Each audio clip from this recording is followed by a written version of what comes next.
आज या आपण सत्य बायबल या विषयाद्वारे परमेश्वराच्या वचनांचा अभ्यास करूया। या विषयाद्वारे या आपण जाणीव करूया की बायबल किती विश्वसनीय आहे। या आपण यावेळी पुष्टी करूया की बायबल ज्या गोष्टींबद्दल सांगते त्या खऱ्या आहेत आणि ते ज्या घटनांबद्दल सांगते त्या खऱ्या आहेत। पृथ्वी ग्रह ज्यावर आपण राहतो एक लहान ग्रह आहे ज्याचा व्यास फक्त 12,760 किलोमीटर आहे। या छोट्याशा ग्रहावर 7 अब्ज लोक एकत्र राहत आहेत। या लोकांबद्दल विचार करून मी कल्पना करतो की किती चांगले झाले असते जर प्रत्येकाने विश्वाला निर्माण करणाऱ्या परमेश्वराला ओळखले असते आणि त्यांच्यावर विश्वास ठेवला असता। ही पृथ्वी शरण नगर आहे जेथे स्वर्गामध्ये पाप करणारे पापी राहत आहे। म्हणून जर आपण सर्व पाप्यांनी या वस्तुस्थितीची जाणीव केली आणि आपल्या पापांचा पश्चात्ताप केला आणि गमावलेल्या स्वर्गाच्या राज्यात परत गेलो तर यापेक्षा जास्त आनंदाची दुसरी कुठली गोष्ट नसेल। दुर्दैवाने पुष्कळ लोक असे करण्यात अपयशी ठरतात।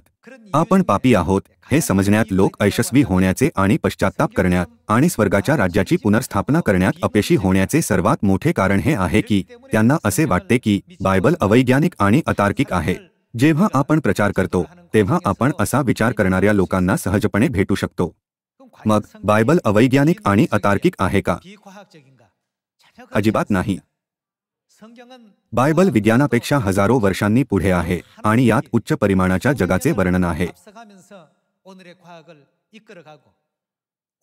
या क्षणी देखील परमेश्वर बायबलमधील नोंदींच्या माध्यमातून जगातील सर्व लोकांना असे अद्भुत सत्य दाखवत आहे ज्यांना शास्त्रज्ञ अजूनपर्यंत शोधू शकलेले नाही। या आपण विज्ञान आणि बायबलची तुलना करूया। विज्ञान असे आहे जेथे शास्त्रज्ञ प्रथम एक अंदाज बांधतात आणि अनेक प्रयोग केल्यानंतर जर ते अंदाज सकारात्मक पुराव्याने खरे असल्याचे सिद्ध झाले तर सिद्धांताला मोठ्या प्रमाणावर स्वीकारले जाते आणि लोक त्याला विज्ञान म्हणतात। शास्त्रज्ञ आपल्या प्रयोगांचा परिणाम परिषदेमध्ये किंवा एखाद्या वैज्ञानिक मासिकाला सादर करतात।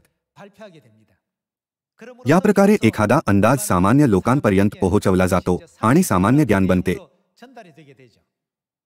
याप्रमाणे एका वैज्ञानिक सिद्धांताला पुष्कळ प्रक्रियांच्या मालिकेतून जावे लागते म्हणजे लोकांनी याला व्यापकपणे समजावे। मात्र बायबल बद्दल काय? बायबल सुरुवातीपासूनच सत्याबद्दल सांगते। बायबलमध्ये जलचक्राबद्दल सांगितलेले आहे। हे पाण्याचे परिसंचरण आहे। आकाशातून पाऊस पडतो, पावसाच्या पाण्याचे हवेमध्ये बाष्पीभवन होते आणि पाण्याची वाफ ढग बनून पुन्हा लोकांवर पडतात। लोकांनी अनेक प्रयोगांद्वारे या तत्वाचा शोध लावला पण बायबलमध्ये हजारो वर्षांपूर्वीच याची नोंद करण्यात आली होती। बायबल एक गृहीतक नसून सुरुवातीपासूनच सत्य आहे। हे मनुष्यांच्या प्रयोगांवर किंवा संशोधनाच्या परिणामांवर अवलंबून नाही। बायबल सुरुवातीला सत्य आहे, मध्यभागी देखील सत्य आहे आणि शेवटी देखील सत्य आहे। बायबल सुरुवातीपासून शेवटपर्यंत सर्व काळासाठी सत्य आहे।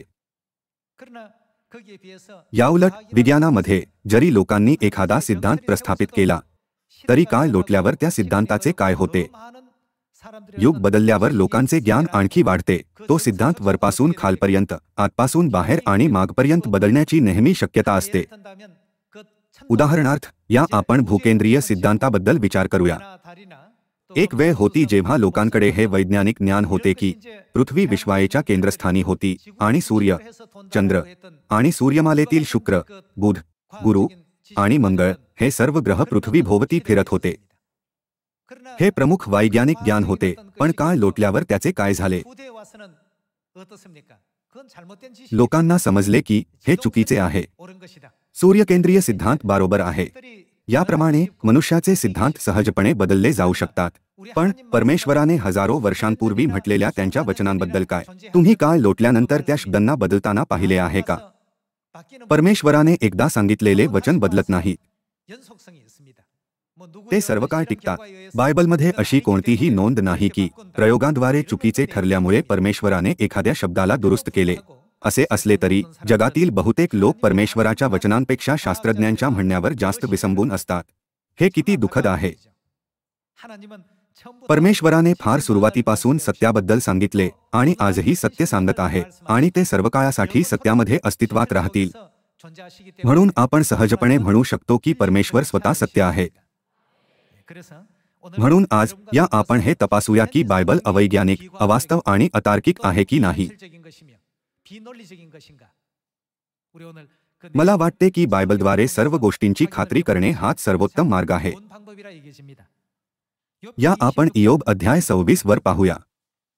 वर्तमान काळाला प्रारंभ बिंदू समजून पाहिले तर इयोबाचे पुस्तक 3500 वर्षांपूर्वी लिहिण्यात आले होते. त्याने उत्तरेकडील नभोमंडळ, कोठे, शून्य अवकाशावर पसरले आहे. याचा अर्थ आहे विश्वामध्ये आणि पृथ्वीबद्दल काय. त्याने पृथ्वी निराधार टांगली आहे. बायबल म्हणते की परमेश्वराने पृथ्वी निराधार टांगली आहे. 3500 वर्षांपूर्वी जगणाऱ्या लोकांच्या वैज्ञानिक ज्ञानाने हे वचन की परमेश्वराने पृथ्वी निराधार टांगली आहे स्वीकारले जाऊ शकत नव्हते. जोपर्यंत आयझॅक न्यूटनने गुरुत्वाकर्षणाचा नियम शोधला नव्हता तोपर्यंत कोणीही वचन 7 मधील परमेश्वराच्या वचनाला समजू शकत नव्हते. आज आपल्याला आयझॅक न्यूटन बद्दल चांगल्या प्रकारे माहित आहे. जोपर्यंत आयझॅक न्यूटनने गुरुत्वाकर्षणाच्या नियमाचा शोध लावलेला नव्हता तोपर्यंत कोणीही या सत्याला वैज्ञानिक स्पष्टीकरण देऊ शकले नव्हते की अवकाशातील ग्रह एका विशिष्ट आकर्षण शक्तीने एकमेकांना आकर्षून तरंगत आहेत.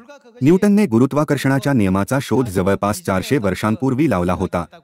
पण आपल्या परमेश्वराने ह्या सत्याला 3000 वर्षांपेक्षाही जास्त आधी सुमारे 3500 वर्षांपूर्वी इयोबाच्या माध्यमातून नोंदवले होते. इयोब अध्याय 26 वचन 7 मध्ये परमेश्वराने असे म्हटले, त्याने उत्तरेकडील नभोमंडळ शून्य अवकाशावर पसरले आहे आणि त्याने काय केले. त्याने पृथ्वी निराधार टांगली आहे. त्यावेळच्या वैज्ञानिक ज्ञानाने परमेश्वराच्या या वचनांना समजण्याचा इतर कोणताच मार्ग नव्हता. कोणीही याला समजू शकत नव्हते. असे लिहिले आहे की परमेश्वर ज्यांचे वचन विज्ञानापेक्षा 3500 वर्षांपूर्वीपेक्षाही जुने आहे पृथ्वी निराधार टांगली आहे. पृथ्वी अंतराळात लटकत असल्याची वस्तुस्थिती 3000 वर्षांपूर्वीच्या एका नोंदीमध्ये दिसून येते. पण प्रत्यक्षात परमेश्वराने आकाश व पृथ्वी निर्माण केल्यापासून पृथ्वीला लटकवले आहे, हो ना. आकाश आणि पृथ्वी निर्माण करणाऱ्या परमेश्वराला सर्व काही माहीत आहे. संदेष्टांद्वारे बायबलला मानवी भाषेत लिपिबद्ध करून पुढे येणाऱ्या पिढींपर्यंत याला पोहोचवण्यापूर्वीपासूनच त्यांना सर्व काही माहीत होते. पण आपल्या तारणासाठी परमेश्वराने त्या गोष्टींची नोंद केली ज्या त्यांना अगोदरच माहीत होत्या आणि ज्या त्यांनी स्वतः केल्या होत्या. लांब काळापासून परमेश्वराने आपल्या तारणासाठी कार्य केले आहे. मात्र काही वर्षापूर्वीच विज्ञानाने हे सत्य शोधले की पृथ्वी अंतराळात लटकलेली आहे. मनुष्याचे वैज्ञानिक ज्ञान फारच कमी आहे. तरी देखील लोक मूर्खपणाने म्हणतात की बायबल अवैज्ञानिक किंवा अतार्किक आहे. जेव्हा कधी मी अशा प्रकारचे बोलणे ऐकतो तेव्हा मला खूप वाईट वाटते. फक्त एवढेच नाही. या आपण इयोब अध्याय 36 वचन 24 वर जाऊया. लोकांनी गायनरूपे त्याच्या करणीचा महिमा वर्णन केला आहे. त्या गाण्याचे स्मरण ठेव. सर्व माणसे ती करणी पाहत राहतात, मानव ती करणी दुरून पाहतो. पहा, देव थोर आहे, तो आम्हाला अगम्य आहे, त्याच्या वर्षांची संख्या अगण्य आहे. तो जलबिंदू आकर्षतो, त्यांची वाफ होऊन ते पर्जन्य रूपाने पडतात. मेघ त्यांची वृष्टी करतात, ते लोकसमूहावर विपुल वर्षाव करतात. या वचनामध्ये परमेश्वर जलचक्राबद्दल बोलत आहेत. असे लिहिले आहे, परमेश्वर जलबिंदू आकर्षून घेतात. त्या पाण्याचे बाष्पीभवन झाल्यावर ते कशामध्ये बदलते. नद्या, समुद्र आणि आपल्या सभोवतालच्या पाण्याची वाफ बनते. आणि बायबल त्याचे वर्णन अशा प्रकारे करते, तो जलबिंदू आकर्षतो. हे असे म्हणते, त्यांची वाफ होऊन ते पर्जन्य रूपाने पडतात, मेघ त्यांची वृष्टी करतात, ते लोकसमूहावर विपुल वर्षाव करतात. हवेमध्ये पाणी छोट्या छोट्या थेंबात किंवा बर्फाच्या स्फटिकांमध्ये बदलते आणि जोपर्यंत ते ढबनत नाही तोपर्यंत ते एकमेकांशी चिकटून राहतात आणि योग्य तापमानाला ते जमिनीवर मानवजातीवर पडतात. पुन्हा म्हटले तर पृथ्वीच्या पृष्ठभागावरील पाणी आकाशात जाते आणि मग ते द्रवरूप होऊन जमिनीवर मानवजातीवर पडतात. हे जलचक्र आहे. परमेश्वराने 3500 वर्षांपूर्वीच इयोबाद्वारे या जलचक्राबद्दल सांगितलेले होते. मात्र शास्त्रज्ञांनी 16व्या आणि 17व्या शतकात येऊन जलचक्राला सिद्ध करण्यास सुरुवात केली. 16व्या आणि 17व्या शतकात फ्रेंच शास्त्रज्ञ पेरॉल्ट आणि मारिओट यांनी सीन नदीच्या निचरा खोयातील पर्जन्यमान आणि प्रवाहाचे मोजमाप केले आणि त्यांनी आपला अभ्यास शैक्षणिक जगासमोर ठेवला. तेव्हापासून लोकांना समजले की पाऊस कसा पडतो आणि तो कसा प्रसारित होतो. पृथ्वीच्या पृष्ठभागावरील पाणी जे जमिनीवर, नद्या, समुद्र आणि महासागरांमध्ये आहे ते वाफेत बदलले जाते. मग पाण्याची वाफ हवेत ढग बनवतात आणि योग्य तापमानात पुन्हा पावसाच्या रूपात माणसांवर पडतात. केवळ 16व्या आणि 17व्या शतकापासून मानवजातीला जलचक्राबद्दल समजू लागले की पाऊस का पडतो आणि कशा प्रकारे पाण्याचे बाष्पीभवन होऊन हवेमध्ये वर जाते. 400 वर्षांपूर्वी हे सत्य विज्ञानाने सिद्ध केले होते. मात्र परमेश्वराने या सर्व गोष्टींची नोंद कधी केली? त्यांनी इयोबाद्वारे 3500 वर्षांपूर्वी जलचक्राबद्दल नोंद केली. ज्यांना बायबलबद्दल माहीत नाही फक्त तेच असे म्हणतात की बायबल अवैज्ञानिक आणि अतार्किक आहे आणि म्हणतात की त्यामध्ये काल्पनिक गोष्टी आहेत ज्या वस्तुस्थितीवर आधारित नाही. ते विचार न करता बायबलची निंदा करतात. असे लोक वस्तुस्थितीवर आधारित नसलेल्या गोष्टी बोलतात. पृथ्वी निराधार टांगली आहे आणि जलचक्रवर नोंदलेल्या हे 2 तथ्यच हे सिद्ध करण्यासाठी पुरेसे आहेत की बायबल सत्य आहे. पृथ्वी गुरुत्वाकर्षणामुळे निराधार टांगलेली आहे हे न्यूटनने शैक्षणिक जगाला सांगण्यापूर्वी लोकांनी कधीही कल्पना देखील केली नव्हती की पृथ्वी कशाचा आधार न घेता लटकलेली आहे. भारतातील प्राचीन लोकांना असे वाटत होते की पृथ्वी सपाट आहे आणि ती एका मोठ्या कासवाच्या पाठीवर उभी आहे. लोक अस्पष्टपणे पृथ्वीबद्दल असा विचार करत होते आणि पुनर्जागरणानंतरच विज्ञानाच्या विकासासोबतच लोक त्यांच्या अंधकारमय आज्ञानातून एक एक करून जागे होऊ लागले. अनेक शास्त्रज्ञांना आपल्या दैनंदिन जीवनामध्ये रस वाटू लागला. पाऊस कसा पडतो? इतक्या मोठ्या संख्येने पाऊस कोठे जमा होतो आणि याप्रमाणे खाली कसा येतो? जसे की लोकांकडे या प्रकारचे प्रश्न होते म्हणून त्यांना उत्तरे देण्यासाठी विज्ञान विकसित झाले. मानवजातीला परमेश्वराने निर्माण केलेल्या स्वयंचलित प्रणालीबद्दल वैज्ञानिक ज्ञान मिळवून फक्त 400 वर्षे झाली आहे. परमेश्वराने अगोदरच हे वैज्ञानिक तथ्य नोंदवले आहे की ते पाण्याला हवेमध्ये आकर्षितात आणि त्याला योग्य तापमानाला जमिनीवर पाडतात. 3500 वर्षांपूर्वी परमेश्वराने मानवजातीला अगोदरच दाखवून दिले होते की त्यांनी या सर्व प्रणालींचे संचालन केले आहे. जरी विज्ञानाने कितीही प्रगती केली तरी ते बायबलच्या पुढे जाऊ शकत नाही. बायबल नेहमीच विज्ञानापेक्षा हजारो वर्षांनी पुढे आहे. परमेश्वराने या जगामध्ये घडणाऱ्या गोष्टींची भविष्यवाणी केली. त्यांनी भविष्यातील गोष्टींबद्दल भविष्यवाणी केली. जरी त्या युगामध्ये राहणारे लोक परमेश्वराच्या वचनांना समजण्यात असमर्थ होते, पण नंतरच्या युगातील लोकांना उशिराने का होईना परमेश्वराच्या वचनांची जाणीव झाली आणि ते म्हणतात परमेश्वराचे प्रत्येक वचन खरे आणि सत्य आहे. परमेश्वराचे कोणतेच वचन नगण्य नाही. परमेश्वराचे वचन नेहमी सत्य असतात आणि निश्चितपणे पूर्ण होणाऱ्या गोष्टींबद्दल बोलत असतात. त्यांना नंतर समजले की बायबल सत्य आहे. बायबलमध्ये फक्त वैज्ञानिक सत्यच नसून अनेक ऐतिहासिक सत्य देखील आहे. परमेश्वराने जगाच्या इतिहासामध्ये घडणाऱ्या गोष्टींना बायबलमध्ये नोंदवले. या आपण एक सोबत एज्रा अध्याय 1 वचन 1 वर जाऊया. त्यात लिहिले आहे, यिर्मयाच्या मुखाने प्राप्त झालेले परमेश्वराचे वचन सिद्धीस जावे म्हणून पारसाचा राजा कोरेश ह्याच्या मनास त्याच्या कारकिर्दीच्या पहिल्या वर्षी परमेश्वराने स्फूर्ती दिली. तेव्हा त्याने आपल्या सर्व राज्यात ताकीद दिली व लेखी फरमान पाठवले. ते असे, पारसाचा राजा कोरेश असे म्हणतो, स्वर्गीचा देव परमेश्वर ह्याने पृथ्वीवरील सर्व राज्ये मला दिली असून अशी आज्ञा केली आहे की यहुदा प्रांतातील यरुशलेमेत माझ्या प्रित्यर्थ एक मंदिर बांध. त्याच्या सर्व लोकांपैकी जो कोणी तुमच्यामध्ये असेल त्याच्याबरोबर त्याचा देव असो. जसे की आपण दानिएलाच्या पुस्तकाद्वारे पारसबद्दल अभ्यास केला आहे, पारसी साम्राज्य ते राज्य होते ज्याचे लोक सूर्यदेव मिथ्राची उपासना करायचे. आधी त्यांचा पारशी धर्मावर विश्वास होता.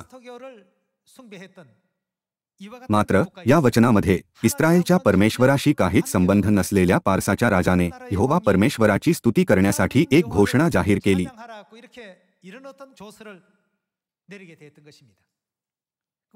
त्याने असे का केले?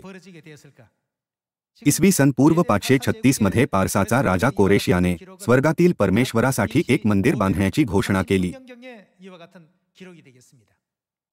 आजपासून 2500 वर्षांपूर्वी परमेश्वरावर विश्वास न ठेवणाऱ्या पारसाचा राजा कोरेशाने यहुदातील यरुशलेममध्ये परमेश्वरासाठी एक मंदिर बांधण्याचा शाही जाहीरनामा का काढला? या आपण वचन 3 सह सुरू ठेवूया. त्याच्या सर्व लोकांपैकी जो कोणी तुमच्यामध्ये असेल त्याच्याबरोबर त्याचा देव असो, त्याने यहुदातील यरुशलेमेस जाऊन इस्रायलाचा देव परमेश्वर ह्याचे मंदिर बांधावे. यरुशलेमेत जो आहे तोच देव होय. कोरेशाने परमेश्वराचे मंदिर बांधण्यासाठी एक घोषणा केली आणि मंदिराच्या बांधकामासाठी पुष्कळ सामग्री देऊन इस्रायल लोकांना सहाय्य केले.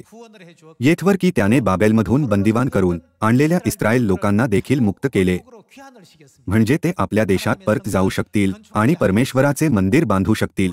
हे आश्चर्यकारक नाही का? याबद्दल विचार करा. कोणत्याही युगामध्ये जर एखाद्या देशाने दुसऱ्या देशावर विजय मिळवला तर जिंकलेल्या लोकांना गुलाम होऊन आपल्या शत्रूची सेवा करावी लागते. विशेषतः प्राचीन काळी ही एक सामान्य आणि नेहमीची प्रक्रिया होती. जेव्हा कोरेशाने बाबेलवर विजय मिळवला तेव्हा इस्रायल लोक बाबेलच्या कैदेत राहून तेथे राहत होते. जसे की इस्रायल लोकांनी गुलामांच्या रूपात बाबेलच्या लोकांची सेवा केली, म्हणून त्यांना पारसी लोकांचे गुलाम होऊन त्यांची देखील सेवा करावी लागणार होती, कारण पारसने बाबेलवर विजय मिळवला होता. म्हणून त्यांनी पारसी लोकांच्या गुलामाच्या रूपात त्यांची सेवा केली पाहिजे. हे नक्की होते. येथे जे कोरेशाने केले ते आश्चर्यकारक आहे. कोरेश बहुतेक विजेत्यांप्रमाणे वागला नाही आणि सर्व इस्रायल लोकांना मुक्त करून टाकले. अगदी इतिहासकार देखील म्हणतात की हे खूपच विडंबनात्मक आहे. दुसऱ्या शब्दांमध्ये पारसाचा राजा कोरेश याने इस्रायल लोकांसाठी एका विजेत्याची भूमिका साकारली नाही, पण एका मुक्तिदात्याच्या रूपात कार्य केले, ज्याने इस्रायल लोकांना बाबेलच्या जुलमातून मुक्त केले. त्याने इस्रायल लोकांना गुलामगिरीच्या बंधनातून मुक्त केले. सामान्यपणे साम्राज्यावर शासन करणारे सम्राट ज्या लोकांना जिंकत असत त्यांना गुलाम बनवत असत आणि त्यांच्याकडून आपल्या देशासाठी कठोर परिश्रम करून घेत असत. हे सहसा असे होते. मात्र पारसाचा राजा कोरेश याने इस्रायल लोकांना गुलाम बनवले नाही, जे त्या साम्राज्याचे लोक होते ज्यावर त्याने विजय मिळवला होता, पण त्याने इस्रायल लोकांना मुक्त केले, म्हणजे ते परमेश्वरासाठी एक मंदिर बांधू शकतील आणि परमेश्वराची उपासना करू शकतील. जर पारसाचा राजा कोरेश याने यहोवा परमेश्वरावर विश्वास ठेवला असता तर असू शकते की तो त्याच परमेश्वरावरील आपल्या विश्वासामुळे इस्रायल लोकांना मुक्त केले असते. मात्र त्यावेळेस त्याने ज्या मादी पारस साम्राज्यावर राज्य केले होते त्यामध्ये पारंपरिक रीतीने पारसी धर्म किंवा मिथ्रा धर्माच्या रूपात सूर्यदेवाची उपासना केली जात होती. दुसऱ्या धर्मावर विश्वास ठेवणाऱ्या साम्राज्याने यहोवा परमेश्वरावर विश्वास ठेवणाऱ्या लोकांना गुलाम बनवले नाही, पण त्यांना मुक्त केले. हे आश्चर्यकारक नाही का? या आता आपण यशया अध्याय 45 वचन 1 च्या माध्यमातून कोरेशाने असे का केले याचे कारण शोधूया. परमेश्वर म्हणतो, कोरेश माझा अभिषिक्त आहे. त्याच्यापुढे राष्ट्रे पादाक्रांत करण्यासाठी मी त्याचा उजवा हात धरला आहे. राजांना आपल्या कमरा सोडायला मी लावतो. त्याच्यापुढे दरवाजे उघडतील, वेशी बंद राहणार नाही, असे मी करतो. परमेश्वर त्याला म्हणतो, मी तुझ्या पुढे चालेन व उंचस्खल असलेले सपाट करीन. मी पितळी दरवाजे फोडून त्यांचे तुकडे करीन, लोखंडाचे अडसर मोडून टाकीन. तुला अंधारातील निधी व गुप्त स्थळी लपवलेले धन देईन, म्हणजे तुला समजेल की तुला तुझ्या नावाने हाक मारणारा मी परमेश्वर इस्रायलाचा देव आहे. माझा सेवक याकोब, माझा निवडलेला इस्रायल, ह्याच्यामुळे मी तुझे नाव घेऊन हाक मारली. तू मला ओळखत नव्हतास तरी मी तुला उपनाव दिले. मीच परमेश्वर, अन्य कोणी नव्हे. माझ्या वेगळा देव नाही. तू मला ओळखत नव्हतास तरी मी तुला सज्ज केले, जेणेकरून सर्वांनी जाणावे की उगवतीपासून मावळतीपर्यंत माझ्या वेगळा कोणी नाही. मीच परमेश्वर, अन्य कोणी नाही. प्रकाश करता, अंधाराचा उत्पन्न करता, शांतीचा जनक व अरिष्टांचा उत्पादक मीच आहे. हे सर्व करणारा मी परमेश्वर आहे. यशया अध्याय 45 ची भविष्यवाणी कोरेशाने इस्रायल लोकांना मुक्त करण्याच्या जवळपास 170 वर्षांपूर्वी लिहिलेली होती. यामध्ये भविष्यवाणी करण्यात आली होती की कोरेश राजांचा राजा होईल आणि अनेक राष्ट्रांना आपल्या अधीन करील. यशयाच्या भविष्यवाणीद्वारे परमेश्वराने म्हटले की त्यांनी कोरेशला नावाने हाक मारली आहे आणि त्याला सन्मानाची पदवी दिली. कोरेशला वाटले की त्याच्या आईवडिलांनी त्याला त्याचे नाव दिले आहे, पण यशयाची भविष्यवाणी वाचल्यानंतर तो हे जाणून खूप आश्चर्यचकित झाला की परमेश्वराने त्याला नावाने हाक मारली आणि त्याला सन्मानाची पदवी दिली. कोरेशाने इस्रायल लोकांना मुक्त करण्याच्या 170 वर्षांपूर्वी भविष्यात त्याच्याद्वारे करण्यात येणाऱ्या कार्यात स्पष्टीकरण एका पुस्तकात सविस्तरपणे नोंदवण्यात आले होते. जर तुम्ही तो असते तर तुम्हाला कसे वाटले असते? यशयाची भविष्यवाणी पाहून कोरेश राजा खूप आश्चर्यचकित झाला, कारण की 170 वर्षांपूर्वीपासूनच त्याच्याबद्दल यामध्ये सर्व काही सांगितलेले होते. मग त्याला परमेश्वराच्या महानतेची जाणीव झाली आणि म्हटले, स्वर्गाचा परमेश्वर यहोवा हाच खरा परमेश्वर आहे. तो देवांचा देव आहे. हे त्याच्यासाठी खरोखरच आश्चर्यकारक होते, कारण की इतिहासातील इतर कोणत्याही देवाला असे काही करता आले नव्हते. यामुळेच कोरेशाने म्हटले, त्याच्या लोकांपैकी कोणीही यरुशलेममध्ये जाऊन परमेश्वरासाठी एक मंदिर बांधू शकतो. कोरेश माझे मंदिर बांधील ही परमेश्वराची भविष्यवाणी यशया अध्याय 45 वचन 12 ते 13 मध्ये नोंदलेली आहे. या आपण ह्या वचनांना देखील पाहूया. त्यापूर्वी या आपण वचन 11 वाचूया की कोरेशाने इस्रायल लोकांना त्यांच्या स्वदेशी का जाऊ दिले आणि त्यांना परमेश्वरासाठी एक मंदिर बांधण्याची आज्ञा दिली. इस्रायलाचा निर्माणकर्ता पवित्र प्रभू परमेश्वर म्हणतो, होणाऱ्या गोष्टींविषयी मला कोण विचारणार? माझे पुत्र व माझ्या हातांचे कृत्य ही पहा, असे मला कोण सांगणार? मीच पृथ्वी केली व तिच्यावर माणसे उत्पन्न केली. मी म्हणजे माझ्या हातांनी आकाश पसरले, मी आकाश सेनेस आज्ञा दिली. मीच न्यायदृष्टीने कोरेशाची उठावणी केली, मी त्याचे सगळे मार्ग सरळ करील. तो माझे नगर बांधील व काही एक मोल अथवा मोबदला न घेता बंदिवान झालेल्या माझ्या लोकांना काय करील? मुक्त करील. तो परमेश्वराच्या लोकांना बंदिवासातून मुक्त करील. अशी भविष्यवाणी पाहून कोरेश खरोखर आश्चर्यचकित झाला. जर इतिहासकारांनी बायबलचा आणखी थोडा अभ्यास केला असता आणि सत्याला ओळखले असते तर त्यांना समजू शकले असते की कोरेशाने आपला विचार बदलला, कारण की त्याने 170 वर्षांपूर्वी नोंदवण्यात आलेली यशयाच्या पुस्तकातील आपल्याबद्दलची भविष्यवाणी पाहिली होती. मात्र जसे की त्यांना हे माहीत नव्हते आणि त्यांनी कोरेशकडे सम्राट किंवा विजेता या सामान्य दृष्टिकोनातून पाहिले, म्हणून ते समजू शकले नाही. इस्रायलचा राजा नसतानाही कोरेशने जिंकलेल्या लोकांना गुलाम न बनवता त्यांना मुक्त का केले? जर तो इस्रायलचा राजा असता तर तो आपल्या लोकांना गुलामगिरीतून मुक्त करण्यासाठी युद्ध करू शकत होता. मात्र तो इस्रायलचा राजा नव्हता, तो पारसी साम्राज्याचा राजा होता. म्हणून हे अविश्वसनीय होते की त्याने इस्रायल लोकांना गुलाम न बनवता त्यांना मुक्त केले.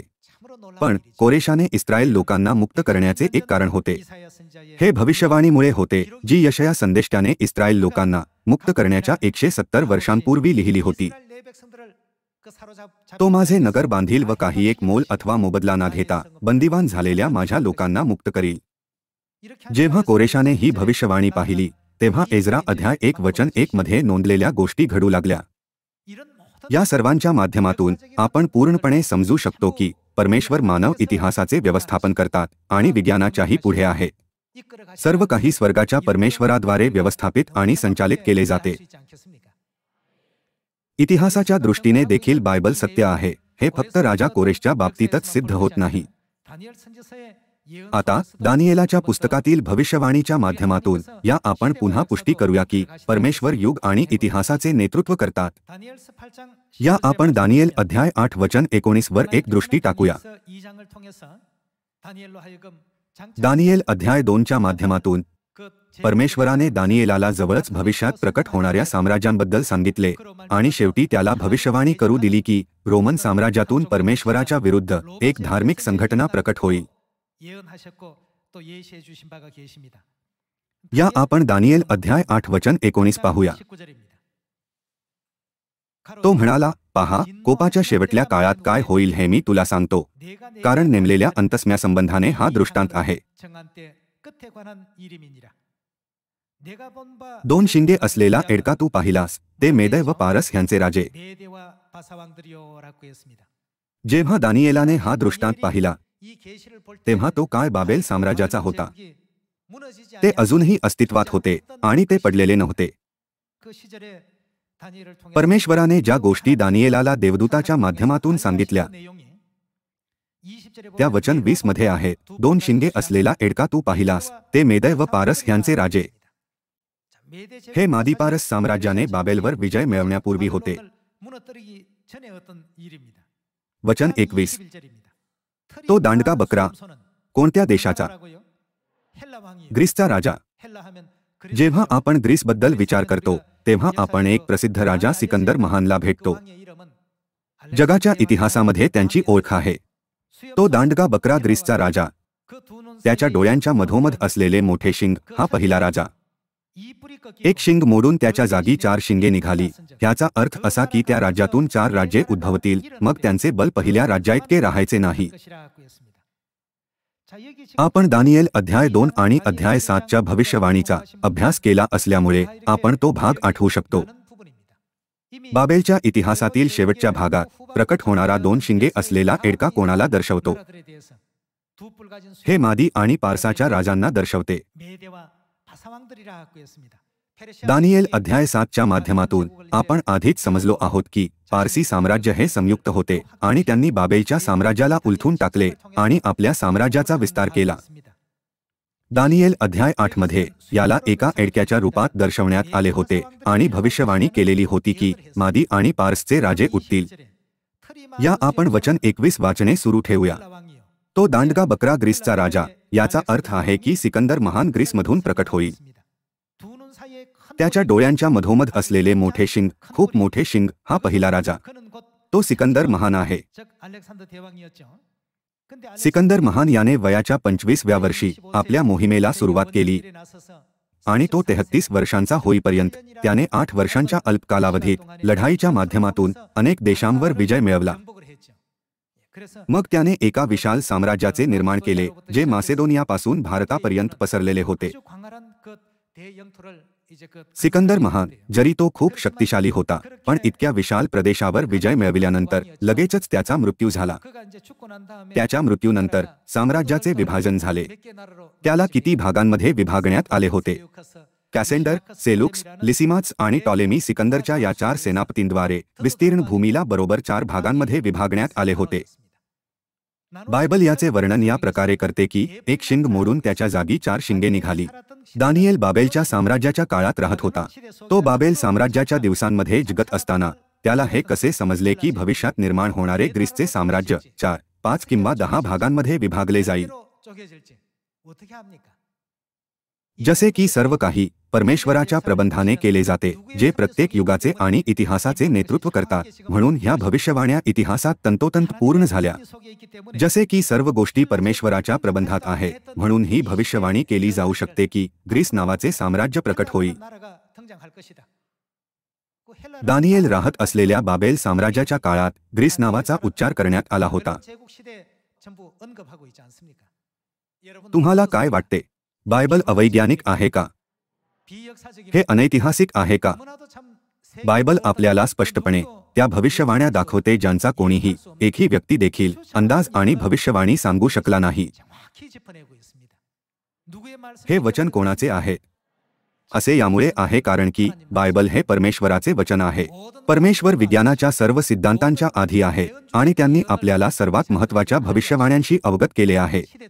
दानिएल अध्याय 8, यशया अध्याय 45 आणि एज्रा अध्याय 1 मधील भविष्यवाण्यांच्या माध्यमातून आपण पूर्णपणे समजू शकतो की इतिहास प्रवाहित आहे आणि सर्व युगांचे व्यवस्थापन परमेश्वराच्या हातांनी केले जाते. मग आता जेथे आपण भविष्यात जाणार आहोत त्या स्वर्गाच्या राज्याबद्दल आपण विचार केल्याशिवाय राहू शकत नाही. विज्ञान, इतिहास आणि सर्व काही परमेश्वराच्या इच्छेने झालेले आहे. परमेश्वराने आपल्याला वैज्ञानिक किंवा ऐतिहासिक सत्यांची अगोदरच अचूकतेने स्पष्टपणे जाणीव करून दिली आहे. त्यापैकी आपण म्हणू शकतो की भविष्यवाणीचे सार दानिएल अध्याय 7 आहे. लहान शिंग निघाले आणि त्याने तिन्ही शिंगे उपटून टाकली. हे खरोखरच परमेश्वराचे आश्चर्यकारक कार्य होते. मला हे पुन्हा म्हणण्याची गरज नाही, कारण की तुम्ही सर्वांनी याबद्दल आधीच वाचलेले आहे. असा विचार करून आपण कसे म्हणू शकतो की परमेश्वराचे अस्तित्व नाही, आणि आपण कसे म्हणू शकतो की स्वर्गाचे राज्य नाही? परमेश्वर निसंशयपणे खरोखर अस्तित्वात आहे. जर ते अस्तित्वात नाही, तर मनुष्यजातीच्या सर्व विद्या आणि विज्ञानाच्या पलीकडे जाऊन प्रत्येक युगाचे आणि इतिहासाचे नेतृत्व कोण करू शकेल? प्रत्येक गोष्टीवर राज्य करण्यासाठी अशा प्रकारची महान शक्ती कोणाकडे असू शकते? हे महान कार्य परमेश्वराशिवाय कोण करू शकतो? त्यांच्याकडे महान सामर्थ्य आहे. हे खरोखरच आपल्या परमेश्वराचे आश्चर्यकारक कार्य आहे. ही सर्वशक्तिमान परमेश्वराची अद्भुत तरतूद आहे. वैज्ञानिक पुरावे आणि ऐतिहासिक पडताळणीच्या माध्यमातून आपण पुष्टी केली आहे की परमेश्वर खरोखरच अस्तित्वात आहे. आपल्या परमेश्वराने परराष्ट्रीय असलेल्या कोरेश राजाला देखील आपली प्रशंसा आणि स्तुती करण्यासाठी बनविले. जगाच्या इतिहासामध्ये कोरेश राजाला महान कोरेश म्हणून ओळखले जाते. परमेश्वराच्या तरतुदीमध्ये जगातील राजांचा देखील उपयोग परमेश्वराचे सहकारी म्हणून केला जातो. ही आपल्या परमेश्वराची अद्भुत तरतूद आहे. मग जेव्हा आपण परमेश्वराच्या या पराक्रमी कार्यांना पाहतो, तेव्हा आपली वृत्ती कशी असली पाहिजे? हा माझा आजचा शेवटचा प्रश्न आहे. या आपण प्रकटीकरण अध्याय 21 वचन 1 वर एक दृष्टी टाकूया. नंतर मी नवे आकाश व नवी पृथ्वीही पाहिली. पहिले आकाश व पहिली पृथ्वीही निघून गेली होती, आणि समुद्रही राहिला नाही. तेव्हा मी पवित्र नगरी नवी यरुशलेम देवापासून स्वर्गातून उतरताना पाहिली. ती नवऱ्यासाठी शृंगारलेल्या नवरीप्रमाणे सजवलेली होती. आणि मी राजासनातून आलेली मोठी वाणी ऐकली, ती अशी: पहा, देवाचा मंडप मनुष्यांजवळ आहे. त्यांच्याबरोबर देव आपली वस्ती करील. ते त्याचे लोक होतील, आणि देव स्वतः त्याच्याबरोबर राहील. तो त्यांच्या डोळ्यांचे सर्व अश्रू पुसून टाकील. यापुढे मरण नाही, शोक, रडणे व कष्ट हे नाही, कारण पहिल्या गोष्टी होऊन गेल्या. तेव्हा राजासनावर बसलेला म्हणाला, पहा, मी सर्व गोष्टी नवीन करतो. तो म्हणाला, लिही, कारण ही वचने विश्वसनीय व सत्य आहे. परमेश्वराने म्हटले की ही वचने असत्य नसून विश्वसनीय व सत्य आहेत. त्यांनी म्हटले की ते आपल्या डोळ्यांचे सर्व अश्रू पुसून टाकतील आणि आपल्याला सार्वकालिक राज्यामध्ये प्रवेश करू देतील, जेथे मरण, शोक किंवा कष्ट नाही, पण फक्त सर्व काळ टिकणारी शांती आणि आनंद, हर्ष आणि संतुष्टी आहे. कोणी आजपर्यंत विज्ञान आणि इतिहासासह सर्व गोष्टींचे नेतृत्व केले आणि पुढे चालवले आहे. आता हळूहळू लोकांना याची जाणीव होत आहे. जवळपास 3000 वर्ष निघून गेल्यानंतर लोक विचार करू लागले, हो, हे परमेश्वराने जग निर्माण केले, हे खरे आहे. बायबलच्या नोंदी खऱ्या आहेत आणि त्यात काहीही खोटे नाही. इयोबाच्या काळातील लोकांकडे ते वैज्ञानिक ज्ञान होते का? अजिबात नाही. इयोबाने परमेश्वराच्या आत्म्याने प्रेरित होऊन नोंदींना फक्त लिहिले. तथापि या दिवसांत बायबलमधील सर्व नोंदी खऱ्या असल्याचे सिद्ध झाले आहे. कोरेशाने इस्रायल लोकांना मुक्त करण्याच्या 170 वर्षांपूर्वी यशयाच्या पुस्तकात त्याच्याबद्दल पुष्कळ नोंदी आहे. त्यावेळी कोरेश कोण आहे हे कोणालाही माहीत नव्हते. मात्र 170 वर्षांनंतर पारसी साम्राज्याचा एक राजा कोरेश याने त्या सर्व इस्रायल लोकांना मुक्त केले, ज्यांना बाबेलमध्ये बंदिवान करण्यात आले होते, आणि त्यांना परमेश्वरासाठी एक मंदिर बांधण्याची आज्ञा दिली. बाबेल साम्राज्याच्या काळात राहणाऱ्या दानिएल संदेष्टाच्या द्वारे परमेश्वराने भविष्यवाणी केली की शेकडो वर्षांनंतर ग्रीक साम्राज्य प्रकट होईल. आपण याची शहानिशा करू शकतो की परमेश्वराचे वचन किती विश्वसनीय आणि सत्य आहे. प्रकटीकरण अध्याय 21 देखील बायबलचा एक भाग आहे, हो ना? परमेश्वराने आपल्या वचनांवर शिक्का मारून म्हटले, ही वचने विश्वसनीय व सत्य आहे, आणि म्हटले, तुम्ही कधीही मरणाच्या जोखडाखाली दुःख सहन करणार नाही. आपण जात असलेल्या जगामध्ये शोक नसेल. तुमच्या भविष्यामध्ये आणखी दुःख नसेल. यासारखे अनेक शब्द येथे वगळलेले आहेत, पण जेव्हा आपण त्यामागील काही लपलेला अर्थ समजून घेण्याचा प्रयत्न करतो, तेव्हा त्यात बऱ्याच गोष्टी सामावलेल्या असतात. स्वर्गाच्या राज्यात आपण वृद्ध होणार नाहीत, हो ना? आपण कुरूप देखील दिसणार नाही. आपण सर्व सुंदर देवदूतांमध्ये बदलून जाऊ. लोक परमेश्वराकडे तक्रार करतात, काही लोक छान दिसत नाहीत, तर काही लोक छान दिसतात. परमेश्वर, तुम्ही सर्व काही इतके अयोग्य का बनवले? आपण अशा प्रकारे कुरकुर केली नाही पाहिजे, कारण की आपण अजून बनवण्याच्या प्रक्रियेत आहोत. या आपण वाट पाहूया आणि पाहूया की पूर्णपणे बनवल्यानंतर आपण कसे दिसतो. सर्व लोकांनो, आता आपल्याला बनवले जात आहे. काहीच पूर्णपणे बनवण्यात आलेले नाही आणि सर्व काही अजूनही आत्मिक निर्मितीच्या प्रक्रियेत आहे. सर्व काही बायबलमधील वचनांनुसार पूर्ण होईल. या आपण यावर आणखी जास्त विश्वास ठेवूया. या आपण आणखी एक वचन पाहूया. हे प्रकटीकरण अध्याय 22 वचन 1 आहे. नंतर त्याने देवाच्या व कोकऱ्याच्या राजासनातून निघालेली नगरीच्या मार्गावरून वाहणारी जीवनाच्या पाण्याची स्फटिकासारखी नितळ नदी मला दाखवली. नदीच्या दोन्ही बाजूंना 12 जातींची फळे देणारे जीवनाचे झाड होते. ते दर महिन्यास आपली फळे देते आणि त्या झाडाची पाने राष्ट्रांच्या आरोग्यासाठी उपयोगी पडतात. पुढे काहीही शापित असणार नाही, तर तिच्यामध्ये देवाचे व कोकऱ्याचे राजासन असेल आणि त्याचे दास त्याची सेवा करतील. ते त्याचे मुख पाहतील व त्याचे नाव त्यांच्या कपाळांवर असेल.